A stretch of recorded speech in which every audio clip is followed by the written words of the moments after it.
Hey everybody, JJ here. Back again with another Zoom networking presentation. It's the first one we have of 2023, and no better way to start the year than with a rock star. We got a heck of a young man on today. I talk all the time about relationships, building your network. Your network is your net worth. You want to surround yourself with great people. And our young man speaking today is no exception. With no further ado, I want to introduce my good friend, Mr. Daniel Esteban Martinez. Daniel, how are you, my friend? I'm good. I'm happy to be here and happy to provide valuable information to the group today. I also have my partner Anthony Gaona on the call as well. We'll introduce him in a second, but I like doing a brief introduction on myself. Do you want to say something else, JJ? Well, I was gonna really we'll do your introduction. I was just gonna ask you, for those that don't know you, what part of the country are you from?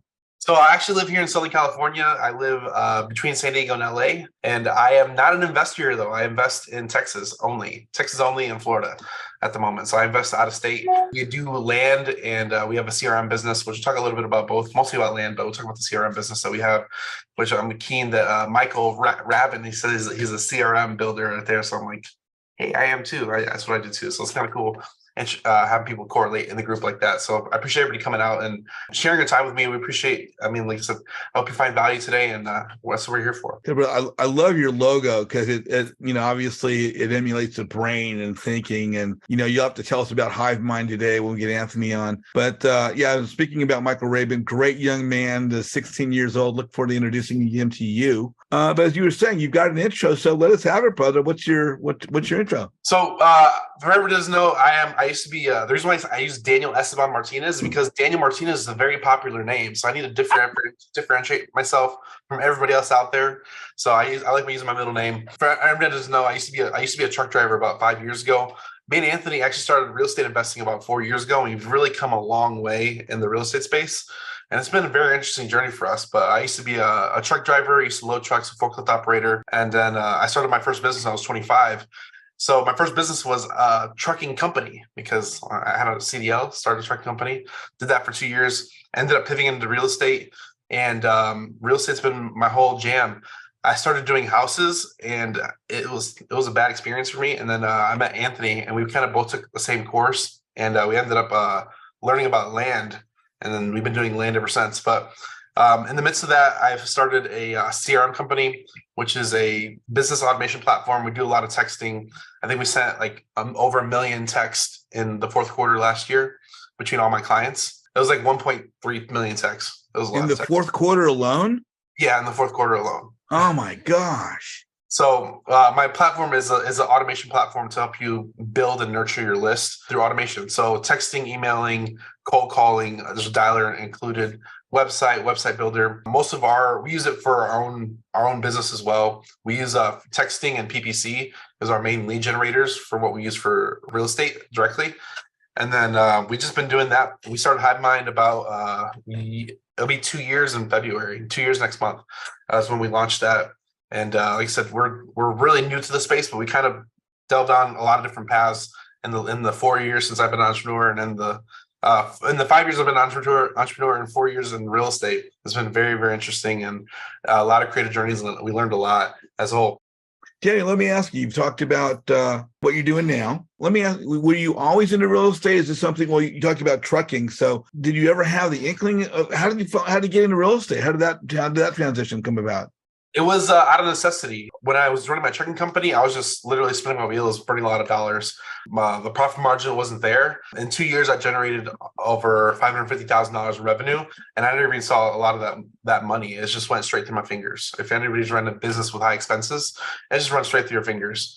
So I was actually pivoting into anything at that point, and I heard about real estate. So I used to listen to a lot of podcasts on YouTube.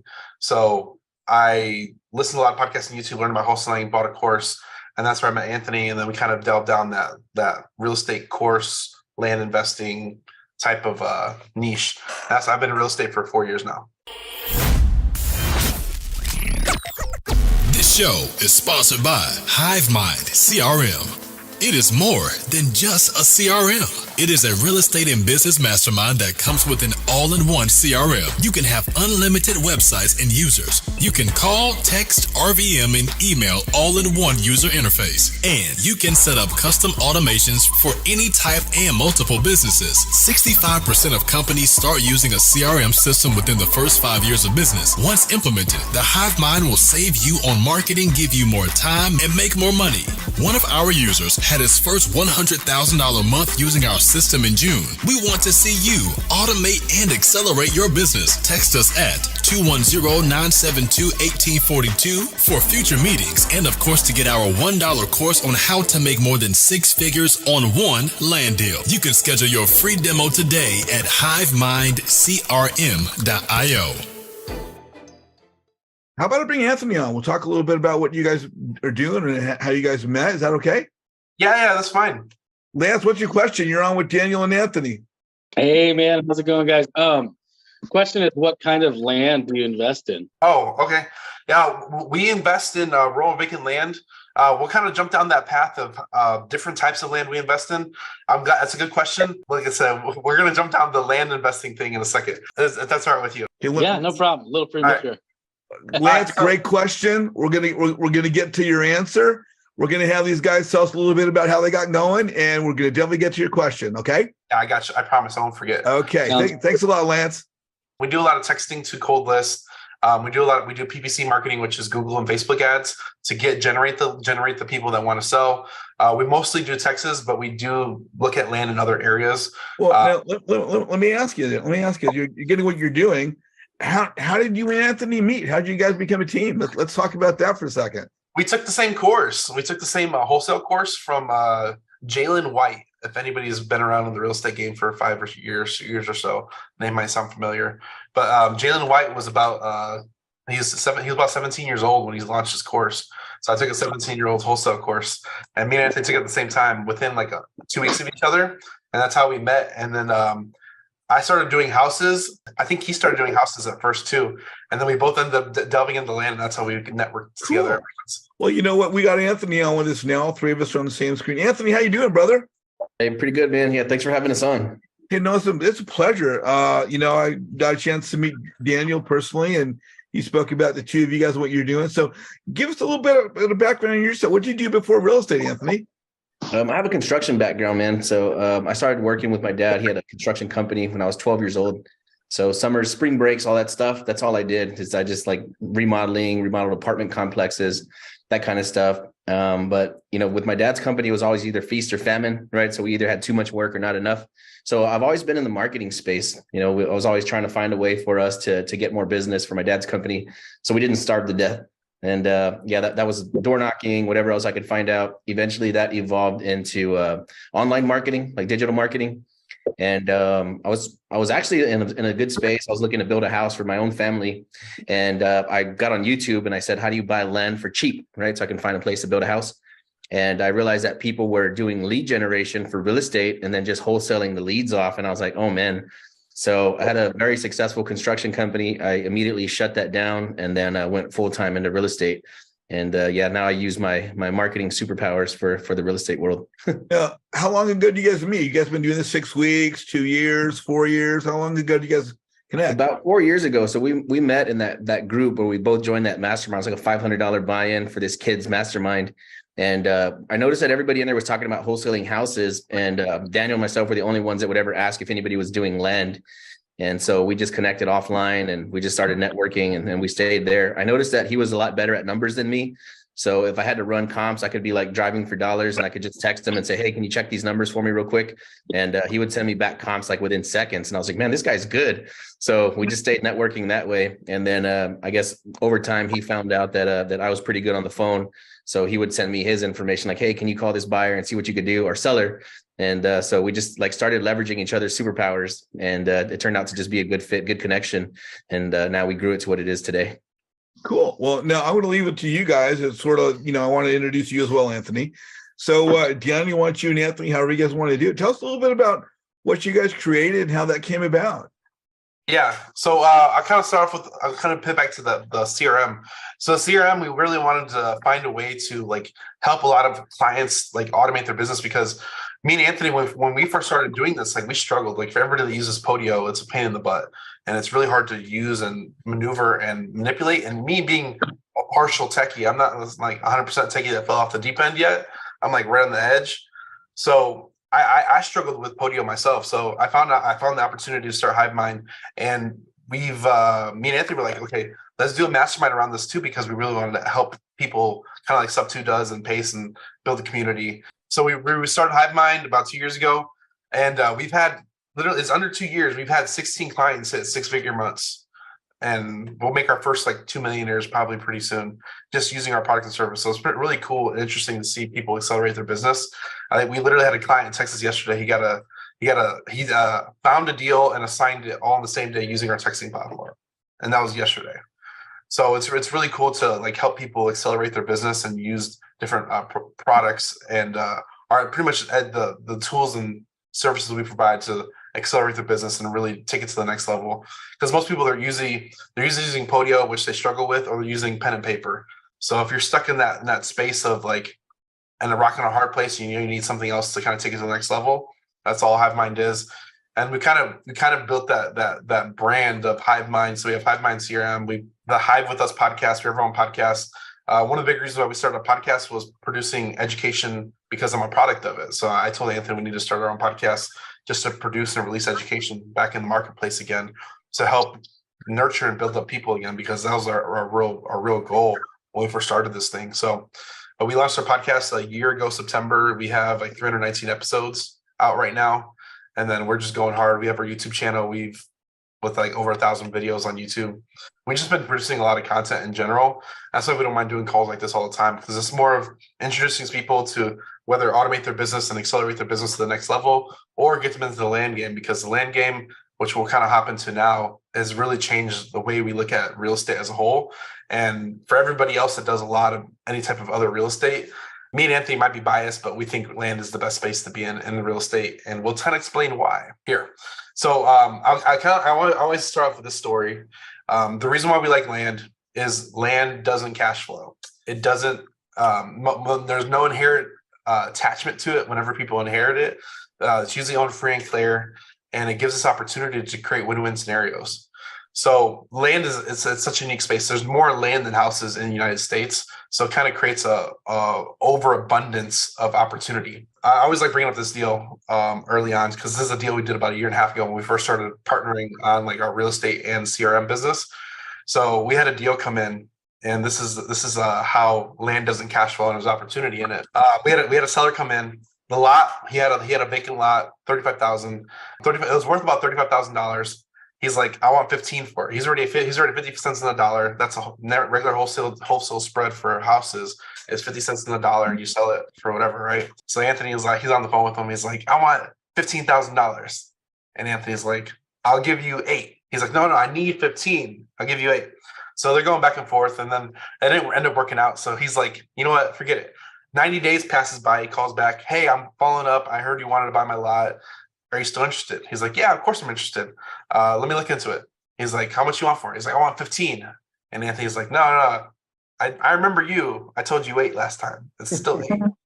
So Anthony, he has like, all right, I'll take 8 then. One of the cool things about land is you can kind of create win-win scenarios. So seller finally agreed to $8,000 for a $35,000 lot.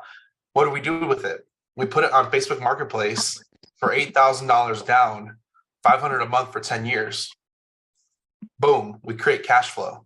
So sellers have the inability to create it because it's a tax liability, because the more they hold it, they always have to pay taxes. Even if it's agricultural, they still have to put money towards that taxes.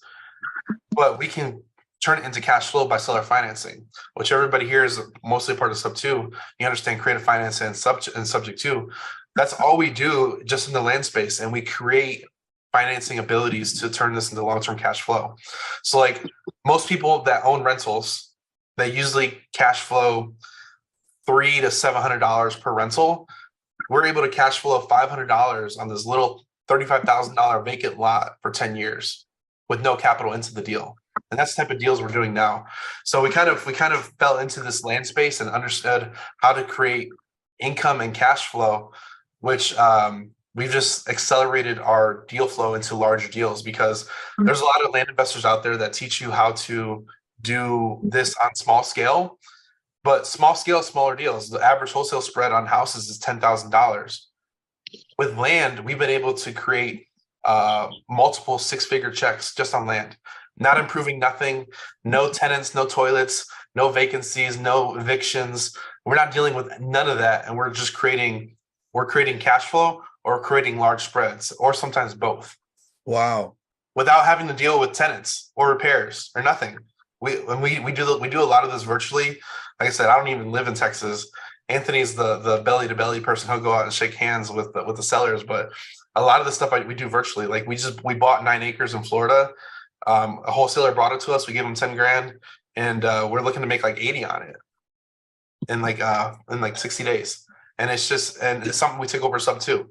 We're doing large. We're either creating cash flow or we're creating large spreads doing land, and it's really cool to see, and it's a really cool niche to be in. I've got a question. Are you both in the same state, or are you in different states as you're teaming up? Obviously, I'm in Los Angeles and I'm investing out of state.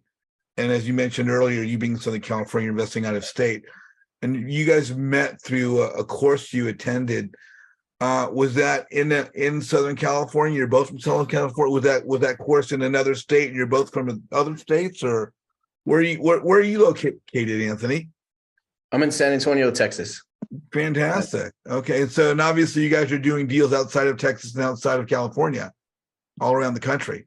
Yeah, we just prefer Texas just because there's so much opportunity here. Land's very inexpensive, and there's just an abundance of it. High demand, right? So you want to be in a high demand area. So yeah, just we primarily stay here. Like I said, that Florida deal kind of fell in our lap, so we jumped on it. We just saw that it was an obviously a good opportunity, a cheap buy-in. So that's why we went with that one. But yeah, if it's a deal pretty much anywhere, we'll take a look at buying it. But we prefer Texas, again, just because the demand is out of this world. Like even in a recession, we turned in 3 contracts in the title like maybe 10 days ago, and I just turned in another one yesterday for a property we're selling. So we haven't had any problems continuing to buy and sell in this climate. It just keeps, like, if anything, we're moving faster now in the last 90 days than we ever have in the last 4 years. Do you do any improvements to the land that you buy? Do you put in, is it typically just raw land, or are the utilities there, or water pipes, or? So everything. We'll look at buying anything from raw land without any utilities at all up to land that's already developed, but we don't do any development at all. We buy and sell as is. So we can get into this a little bit more, but what we do to, like, our basic go-to strategy for forcing appreciation on land. If you understand the way that land is sold and the way comps are ran, if you bought a 1 acre tract in San Antonio, you might pay $100,000, maybe $125,000. But if you bought a 50 acre tract, you might be able to get it for $25,000 an acre or $30,000 an acre. So what we do to force appreciation is we'll take, let's say, a 100 acre ranch, and then we'll subdivide it down into 10 acre tracts. And then we'll sell those 10 acre tracts off. That's just done mostly through using a survey and doing some filings with the county and the state. We don't put up fences. We don't put in roads. We don't do anything really to the land at all. It's just pretty much just flipping paper. Anthony, to go on with Diane's question, so you don't do any, like, zero improvements, nothing at all? Every now and then we might cut the grass every now and then. Okay. Clean up the fence, maybe. Other than that, no improvements. There you go. As far as like our target properties, we're looking for 1 acre and up. 1 acre and up. And the reason why 1 acre and up is because we don't necessarily deal in the realm of like infill lots. And the infill lot is where there's a house, lot. Those are infill lots. We like 1 acre or more because it kind of gives the ability to kind of create your own outcome. I think it kind of answers Lance's question earlier, is that we'd like 1 acre or more. Zoning doesn't really matter. It's more of what you can do with it. So literally we buy and sell. We don't do any improvements. We don't do any variances, even though we're doing one right now. We're doing a variance right now, but we try not to do anything, like any paperwork with the county is very minimal. And it's all just subdividing or buying and selling. And then we use creative finance to take down larger properties. So we actually bought 107 acres last year and bought and sold it. We ended up making 200K in cash and 200K in notes on it. Wow. Hey, so let me ask you, I mean, you're talking about Texas. Obviously, everyone knows Texas is a big state. I actually lived in Dallas for 4 years, so quite a minute ago, as they say. But are you guys dealing primarily with agricultural land, commercial land? Obviously, it's not, it sounds by the size of it, it's not yet residential. Is that correct? It could be a variation of anything. Like it could be agricultural. It could be we are looking at commercial land right now. A lot of the base land that's out there, and because the majority is just out there, is usually based on agricultural. The reason why is because of taxes. So agricultural land is taxed the least. Once you start turning into single family zoning, it increases the value of it, which means you're going to pay more in taxes. So most of the landowners out there, they leave it agricultural before they do anything to it, because once they change, oh, we're going to turn this into multifamily, now they're going to tax you as if it's multifamily land. Mm-hmm. So they try not to mess with it unless we're going to build. So there's people out there in the land space, and there's different sub niches of other investors in land itself, where they'll literally, all they do is contract land, go to the city, hey, we want to turn this into a 10-unit apartment complex. The city approves it. They have to go through the zoning process, and then they'll go sell that paperwork to a developer that's actually going to build that 10-unit apartment complex, and then that's who actually owns it. So there's different niches out there that target infill lots, large acreage, and then there's people that do variances. Javier, how you doing?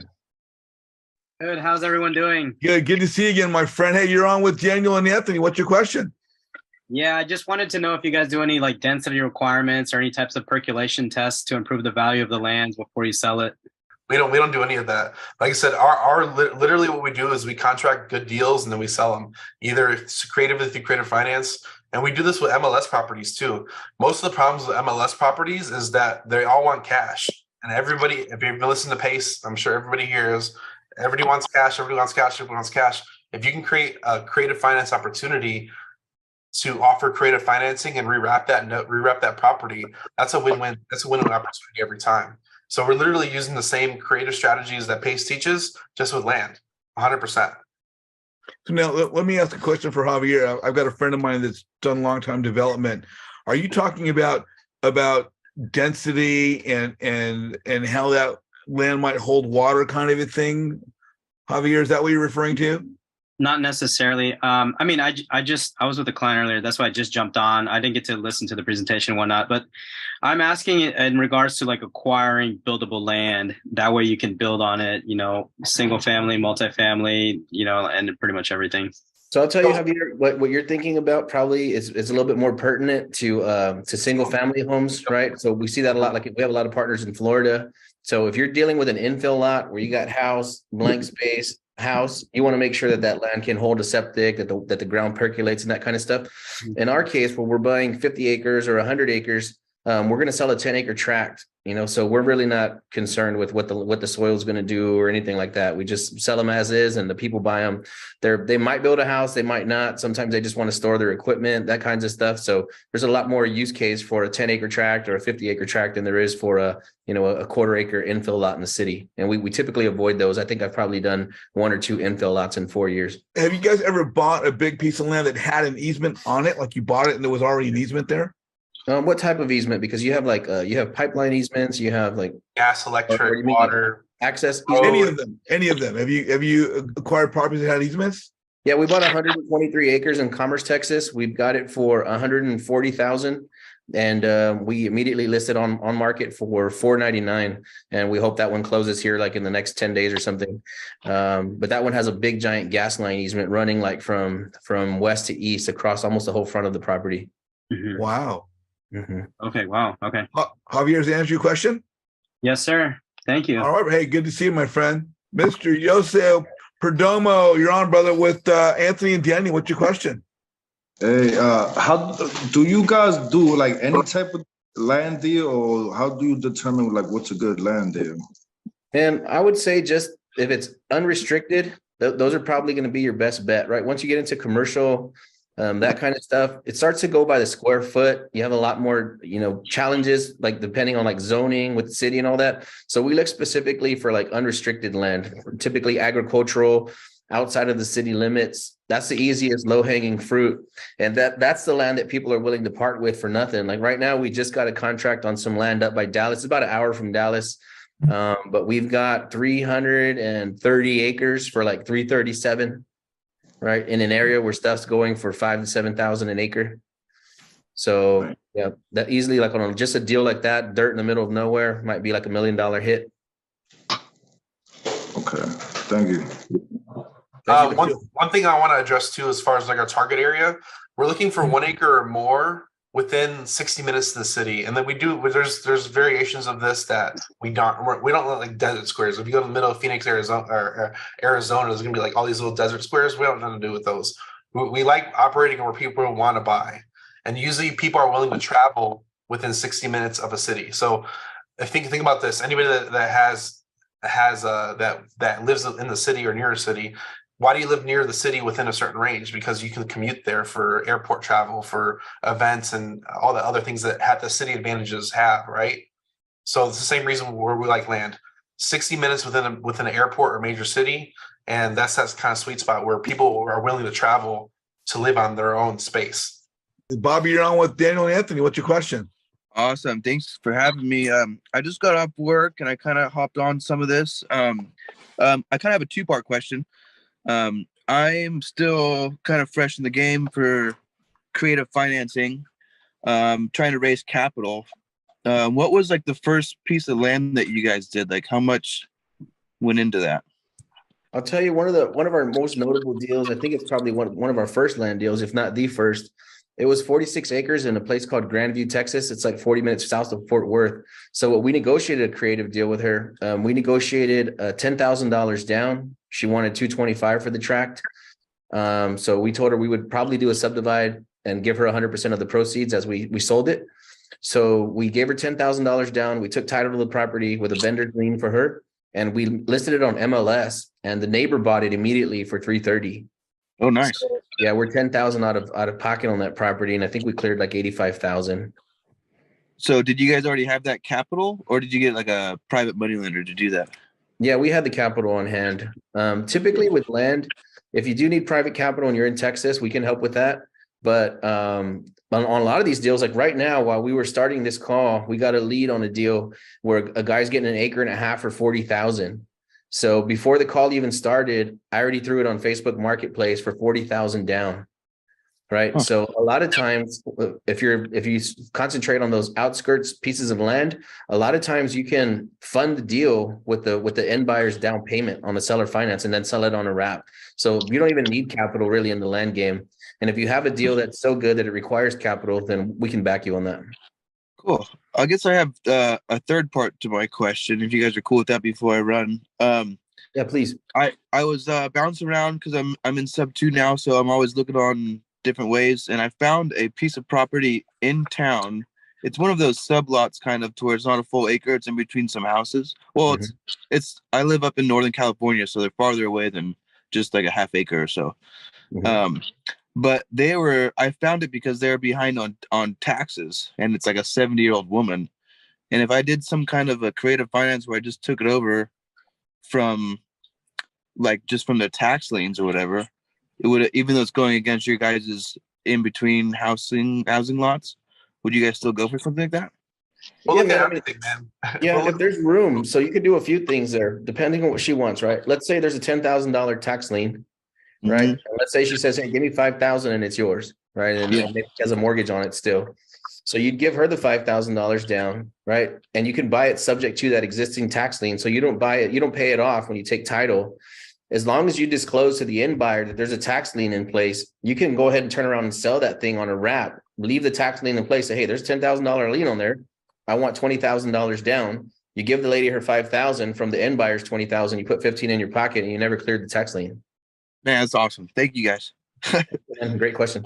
I'm downloading your course. Thank you very much. I got to run though. I'll talk to you guys soon. Thank you, Bobby.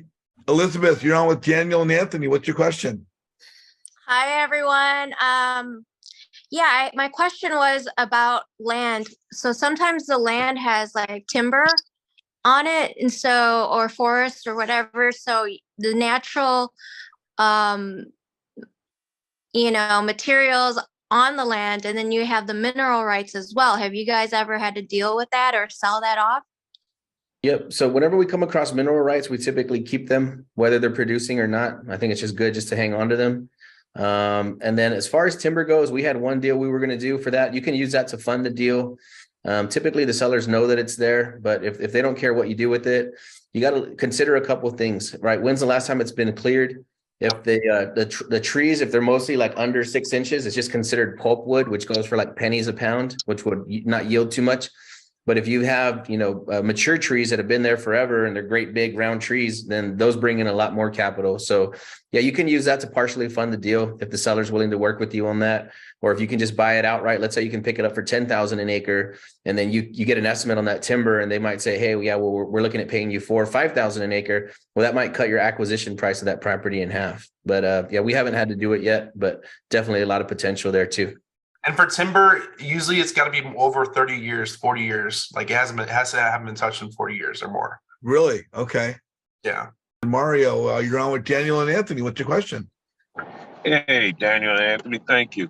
I got in late, so I'm a developer out of here over this side. Obviously, I'm doing a deal in California. Do you guys do the play, and I don't know where you take it from raw land to fully entitled and then sell it to the developers or builders? We have people in place that can do it. Literally, we're buying and selling.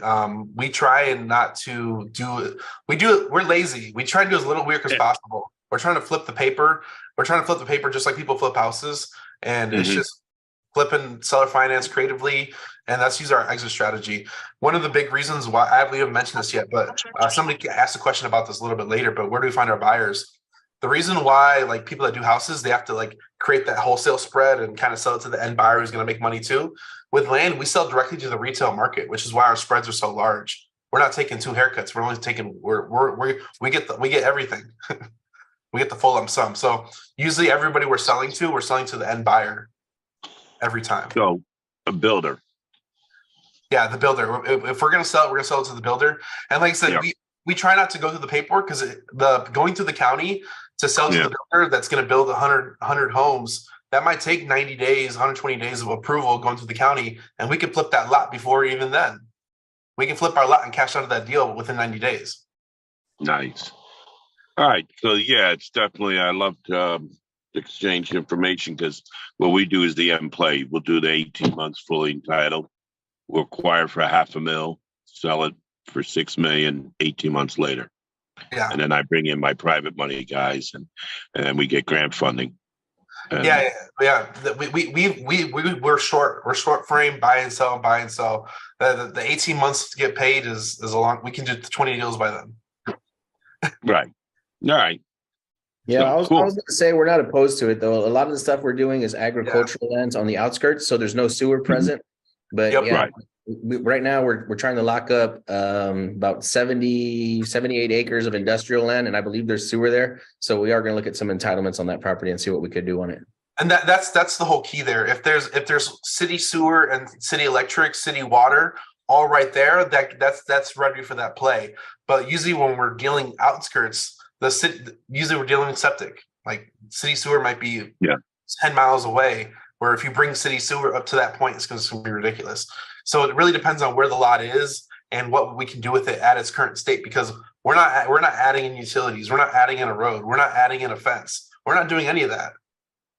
It's simple buying and selling. Yeah. Well, I have a 600-acre one where it's 3 miles of piping, and that's why nobody wants to touch it. But what I did was I did a 500 tiny homes, and I put in septic every 5 tiny homes. So I avoided the whole $600. It's what, $600 a meter, and it's God, it's expensive. It was several $1 million. Yep. And the town approved it. I'd love to exchange some ideas with you guys because I come from the other side. I like that idea. You do it. So you probably flip these guys in 30 days. Yeah, we're flipping them quick. I'll give you one example right now. We have a 54 acres locked up in a town called Pleasanton, just south of San Antonio. And we got 120 a day close on it. we got the engineers to come in and do the survey and go ahead and divide it down into 5 lots. And we already have 3 lots pre-sold, and we don't even have to close for another 60 days. I think I already have a buyer for a 4th lot. So in a span of 120 days, we should clear like 450, 500. With no added extra work. And here's the other thing, like with houses, you have to move in 30 days or less. You contract that property out, you better get it at the right price or else you're not going to move it. With land, we have extended 90 days, 120-day periods where that gives you time to pretty much reverse wholesale that deal and find a retail buyer for each one of those lots to bring it all at the closing table whenever you're ready to close. So you have an extended time period. Another thing with land is we never sell below comp, right? So everybody that's wholesaling houses, they try to buy it like at 60 cents so you can sell it for 70 cents or 80 cents. We'll buy at 50 cents and we'll sell it at like 120% of value. So we never sell at comps. We're always creating new comps everywhere we go. We always sell over value. And the key to that is through creative financing. So we offer creative financing because most people that can buy land, they're usually cash buyers, or it's really hard to get a loan for land in general. So you have to come in cash. If you're coming in cash, you're going to get a discount. Just the bottom line. So we offer creative finance to give opportunity to that buyer that can't necessarily afford a 10-acre ranch, but they have $50,000 down, and they can afford that monthly payment. That's what we're facilitating. So we sell to one of our buyers right now is a mobile home dealer. He'll actually come in. He'll buy our lots creative financed. He'll come in, put the mobile home on, and then he'll sell them again. And that's who our buyer. We're working with other businesses in a very niche marketplace. Think about this: most people that buy land, they usually can't afford to, or they're looking to buy for recreational use. If you're looking to buy a property that you need to live in, you're always going to take care of the home first. So home is always number one. People that buy land, they're using it for recreational use, they're using it for investment use, they're using it for some other type of adverse usage. So they're usually ready to allocate that capital. So most of our buyers are usually, with seller financing, we can find a buyer very quickly in any market. Yep. And since we're seller financing, like I said, we don't have to sell at retail. We can sell well above retail, up to 50% above retail sometimes. Yep. Yeah. Creating new comps. Like we've contracted deals like, oh, that's way overpriced. You're never going to sell it. Contract comes out and somebody wants to buy it, seller finance. Yeah. Well, just so you know, I'm looking for in that area, in your area, is 10-acre parcels that I can build 300 doors at one time, because I have several $1 billion assets for my ability to buy it. So in Southern California, it don't matter. It's really, we can buy anywhere in the country. Yeah, I've got one in Texas that could be it's great for residential neighborhoods. It's a very nichey. It's one roof, 300 doors, 10 acres. Nice. A very specific niche. So if you come across that, that's a rare bird, but we'll pay cash. Jason, how are you, brother? Best day ever, JJ. Hey, it's good to see you, brother. Hey, what's your question for Daniel and Anthony? Well, I had 2. One was the last time, just a couple questions ago. What minimal requirements are you looking for with regards to acreage? You said an acre or more. How close to an urban area is it? Is it more recreational land usage? Questions like that. So what are your minimal? I'm sure you have kind of like a checklist of minimal requirements. That's number one. Number 2 is he was already just answering that. And what's the average annual land value appreciation in the United States? So he can continue answering that. So that's my 2. Yeah, so there's investors out there that they'll buy land and hold it and wait for the appreciation of that property. It takes way too long to appreciate, for that value to appreciate. So like land, as a city expands, it expands into rural land. So as long as you're ahead of the curve, you can always catch that wave because it's always ever expanding. As long as it's a growing population and a growing city, it's always ever expanding into the rural areas. So as long as you understand that, you can always get ahead of it and find good deals forever. Like if Texas stops growing and it goes to Florida, well, you just go to Florida and do the same thing. So wherever the population is moving and migrating to is where people want to buy the deals. 1 acre or more within 60 minutes of a major city. And like I said, we have broken this rule before. He mentioned it earlier. We're buying like 300 acres. We're picking it up for $1,000 an acre in the middle of nowhere. It's probably worth about 2,500, which is 50 cents on the dollar. So of course we're going to go after that deal too. Like our sweet spot is an acre or more within 60 minutes of any major city. And that's kind of that sweet spot of people are willing to commute to whatever and have that space that they need. Great. Thanks. Gwen, you are on with Anthony and Danny. What's your question? Hi, guys. Hello. Do you keep like certain developers in mind as you're looking at these land options or properties and you're trying to score a good deal on those? Do you have a list of developers that you keep in mind to throw the deals out to? Short answer, no, because developers they want a year due diligence. They need that time. We can flip that deal over and over again, and deals like that within 90 days. So most people know D.R. Horton's one of the biggest buyers. They're probably the worst buyer to deal with because they want 18 months due diligence. I don't have time to wait for that, and they say no. So if I can flip that deal faster to an end buyer, like an end investor or a minority that wants 10 acres that's going to put a mobile home on it, or a manufactured home, or 2 tiny homes to put their family compound down to hold their cousins and whatever. Those are the end buyers we're looking for. We're not looking for ABC building company. Right. Okay. Great. All right. Thank you, Gwen. Daniel, I that Gwen brought up a really good question. So, and you answered that, is you're not looking to work with developers, but actually people that just want it for their own personal use or use for their family. Is that correct? Yeah, 100%. And that's one of me and Anthony's big driving goals. We talked to a lot of Texans, and if anybody here from Texas is like, oh, keep Texas in Texas. Keep Texas for Texas. And that's really what we're doing. There's a lot of outside foreign buyers that are coming in, buying all these U.S. land and just sitting on it. Literally, the people we sell to are individuals in that city that are looking to hold on to it, hold on for appreciation. If they hold on to that property for 5-10 years and the wave of growth comes into them, they're holding on to a really valuable asset that they can tear that house down and build 100 homes and sell it to the developer down the future once city sewer comes up to that property. So it's kind of like a holding transition point, and that's really who we want to benefit from the properties we want to do it. So we're fulfilling a niche in the marketplace where people have these 100 acres, 50 acre lots, 1,000 acre lots that they can't move because they're $10 million, $20 million. All we're doing is breaking that down into a bite-sized portion where an average individual that wants to buy land can't afford to. So do you have any people that are return buyers? 100%. We have return buyers all the time. Like I said, we deal with a lot of minorities. We sold a couple lots to the same buyer. We were with a mobile home dealer that actually come in and put mobile homes on these properties. So we're dealing with a lot of the same buyers too. Imagine this.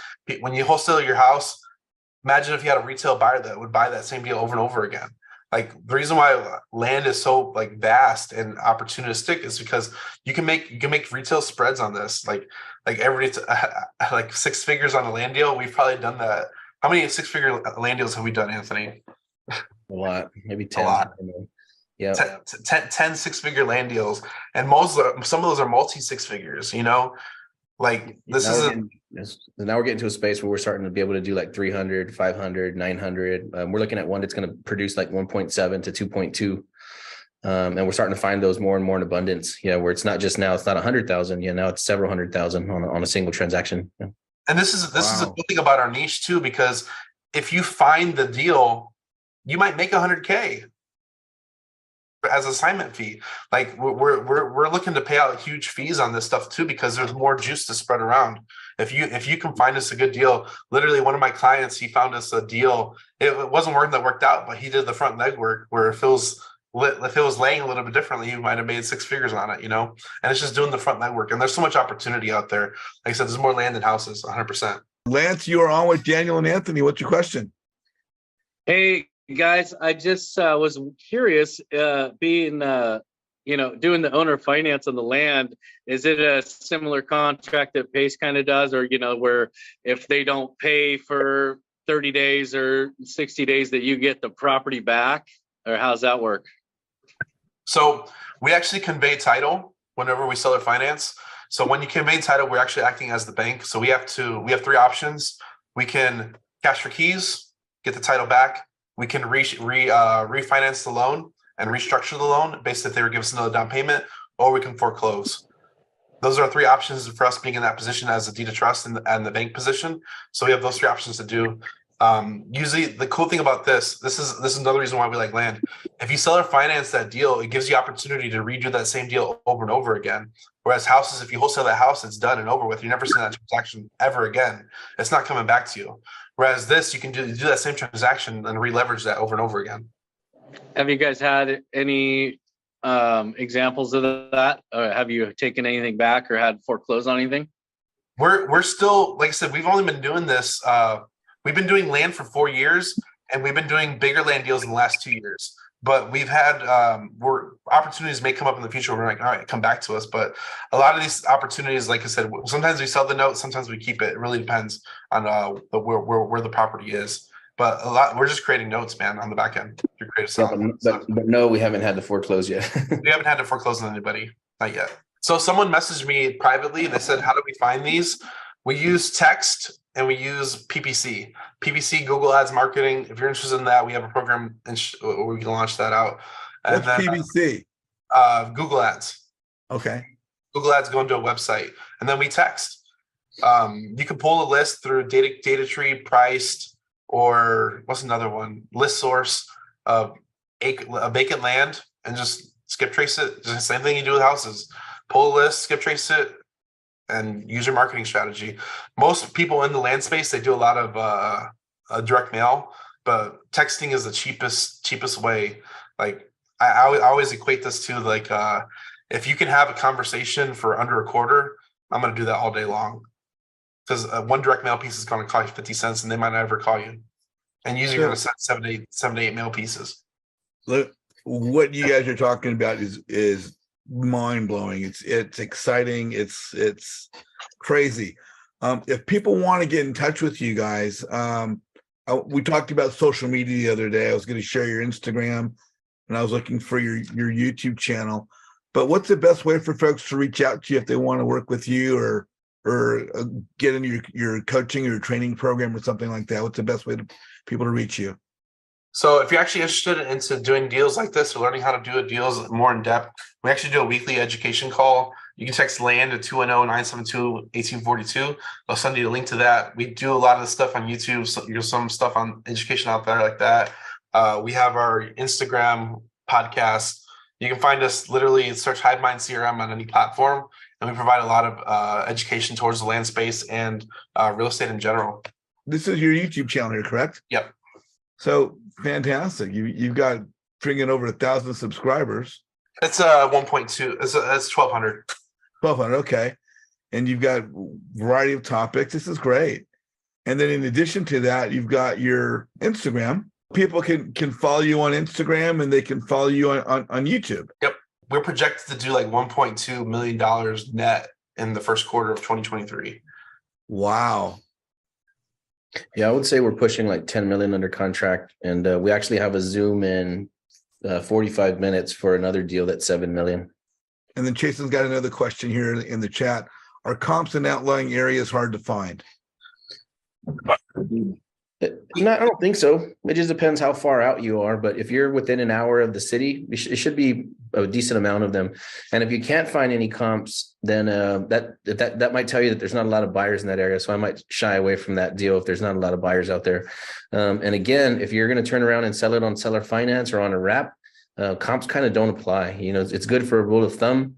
But if everything's selling for 20 an acre, then you don't be afraid to sell it for 25 an acre, 30 an acre on payments. You guys have been on a roll. Some great questions, great value. And obviously we're not here to do a 33-hour call because that's what you guys have training and coaching for. People can reach you later. Hey guys, if any of you on the call would like to connect with Daniel or Anthony, please feel free to reach out to me. If you guys are watching on the YouTube channel, please feel free to reach out to me. I will connect you guys to them. If you weren't able to pick up their contact information. You guys are amazing. Just what you're doing is a little bit different, obviously, because people are doing houses, single family, multifamily. To hear what you're doing with land is outstanding. You guys are killing it. Thank you so much for being here. I've got one question to ask you guys before we pull away, is that the group I've got is a networking group. It's about helping people to build their business, which you guys have done. What role has networking played for you guys to get you where you're at? And for the new investor, as you guys sit now from a standpoint of being coaches and teachers and trainers, what is the importance of networking or saying joining a group like this one here that I've got for the new investor? What's the value of that for people in real estate to get their business going? Anthony, you want to take that first?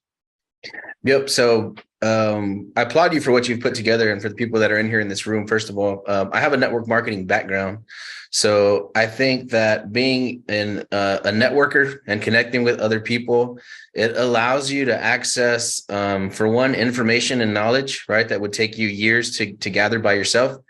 It allows you to be connected to capital and resources, right? Like people bringing you leads and capital to put into your deals. We do a lot of private capital raising for our deals. And I think that it makes your marketing get easier and easier. So as us being coaches and training people, our need to market is continuing to go down and down as more and more people start to bring us deals. So it's like a self-feeding ecosystem where you give out knowledge and then people come with deals and you end up JVing on stuff. So it's a good environment to be in, to where you're constantly giving, and then it seems like sooner or later your network continues to give to you even more so than you can put out at any time. Thank you so much. Daniel, I see you all over the place. I've met you in person a number of times. We got to go to a baseball game or a football game, my friend. But back to the question at hand. You're meeting people all the time. I see you shaking hands, kissing babies out there, like you're, going for off. People like you. You're very likable. The show is sponsored by The List Guys. Do you need more leads in your local or virtual market? 1 in 10 small businesses don't invest in any kind of marketing. The List Guys have over 35 plus list types to choose from, and you can mix and match any list or criteria. We also use the skip trace list and provide up to 7 numbers and email addresses. Every list you purchase will be scrubbed against previous purchases. The List Guys are here to save you time. Contact the List Guys today at www.onelistguys.com. That's www.1listguys.com. For the newer investor, what is the importance of networking for them to get their business going?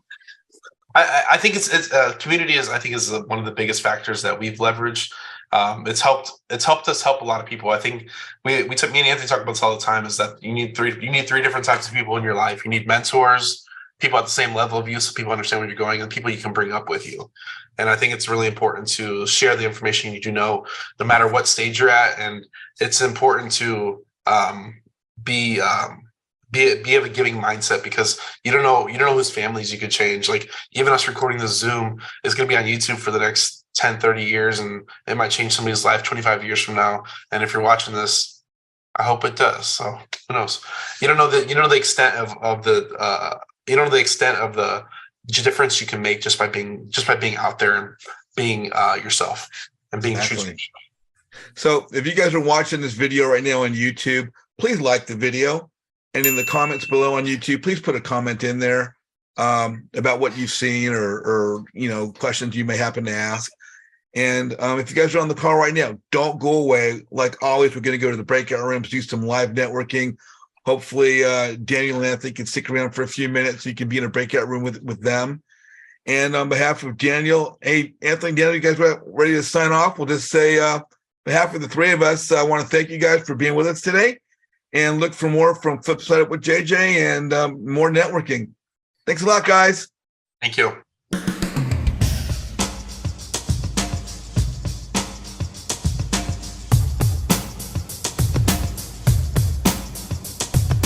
Thanks for watching this YouTube video. We hope you found value. Please like, subscribe, and hit the bell to watch more videos just like this one.